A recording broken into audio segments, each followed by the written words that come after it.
What's up, class? This is Anthony Martinez, here to present to you my choice for the Literary Magazine Project, and that choice being The New Yorker. I found The New Yorker to be the most interesting, amusing, and the most abundant of interesting and wacky literature that I could find in any other literary magazine.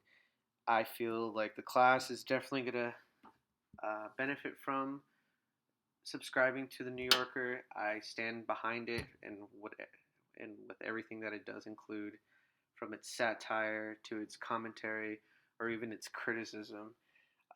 It's great. So that being said, let's get started. What kind of magazine is the New Yorker? It is definitely an American literary magazine consisting of journalism, commentary, criticism, essays, fiction, satire, cartoons, and even some poetry.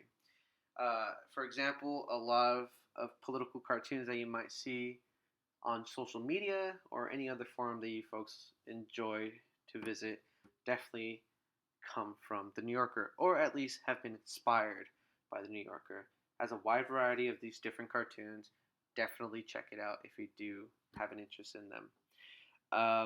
One of the longest standing literary magazines today, and I'm talking 5 years shy of 100 years. I think that is insane.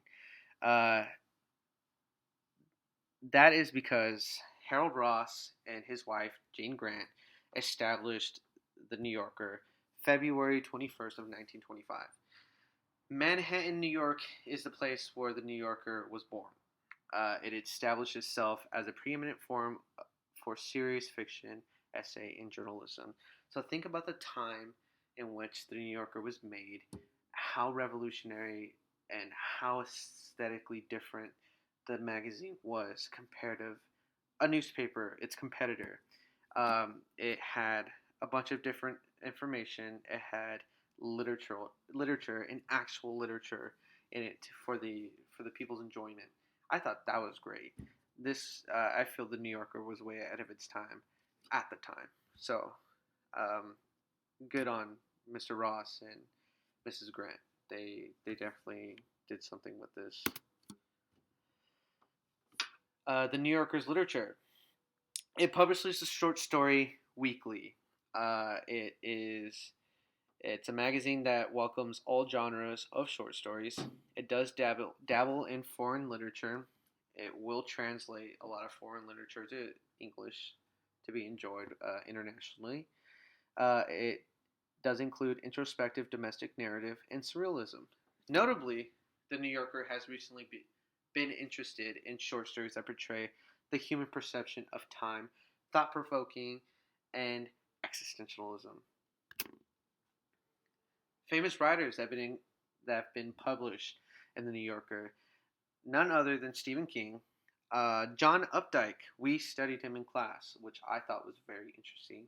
That I would actually come across his name uh, on a different piece of literature. Shirley Jackson, who was famous for her publishing of the short story The Lottery, which, to tell you the truth, did not do well in its publishing of The New Yorker, and here's why.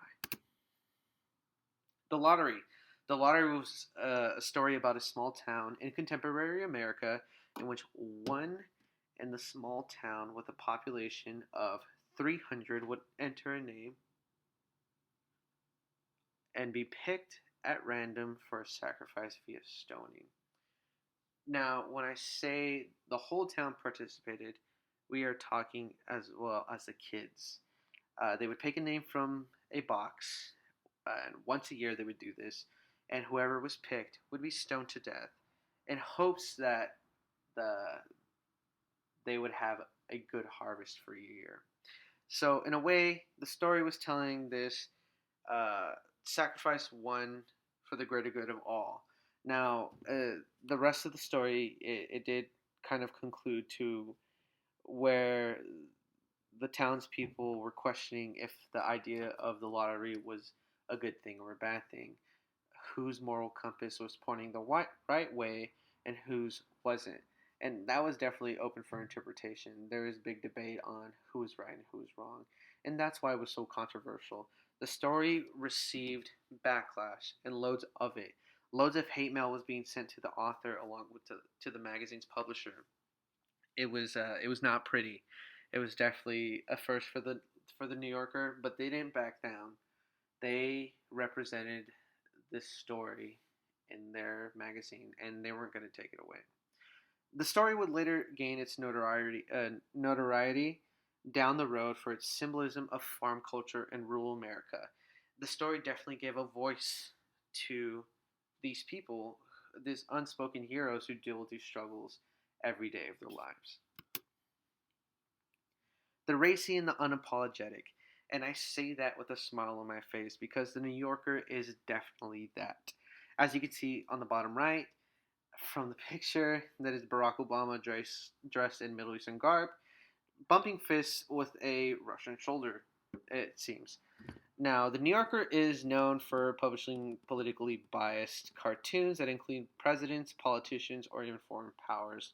The magazine has its fair share of backlash ever so often when publishing a magazine. This includes its extensive collection of sophisticated and racy literature. That being said, it is full of it.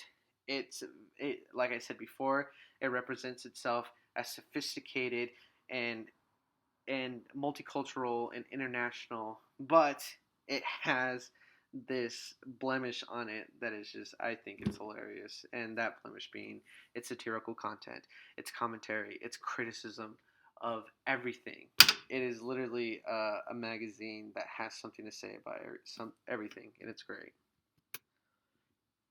The New Yorker aesthetic, portrayal and glorification of the New York City life. I would think this would be obvious since it's called the New Yorker. It definitely wants to represent and glorify New York City life. I think it's great. I do enjoy the city life myself, and I feel like New York has this idea that it's the big city, and people want to go there to succeed. There is just so much to see, and that's what the magazine is. There's so much to see. There's a lot to read. I think it does a good job of representing itself as that. Worldly and multicultural. I feel like the magazine definitely implies itself as being the center of the world where a lot of different things from different parts of the world meet and converge just to be in the magazine. Sophistically satirical. Definitely is. You really have to think about a lot of the stuff that they publish in the magazine, whether from the literature or even from its political cartoons. You might not get it the first time, but when you do, it's hilarious. Calls it how they see it. They do not shy away from saying something that might hurt somebody else's feelings. I very much enjoy this. I'm very outspoken myself. I definitely like this about the magazine. The publisher. Current publisher since 1942, Daniel Mark Redmond.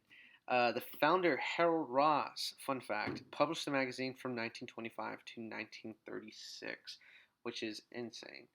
He created this magazine and also worked strenuously on it. I thought that was great too. If you would like to subscribe to the magazine, its current pricing, its current deal is 12 weeks for $12. I believe internationally it's 12 weeks for $18.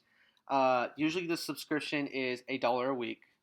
This includes weekly print, digital access to the New Yorker site, daily newsletter, access to all crosswords, and international is subscribing available, as I mentioned.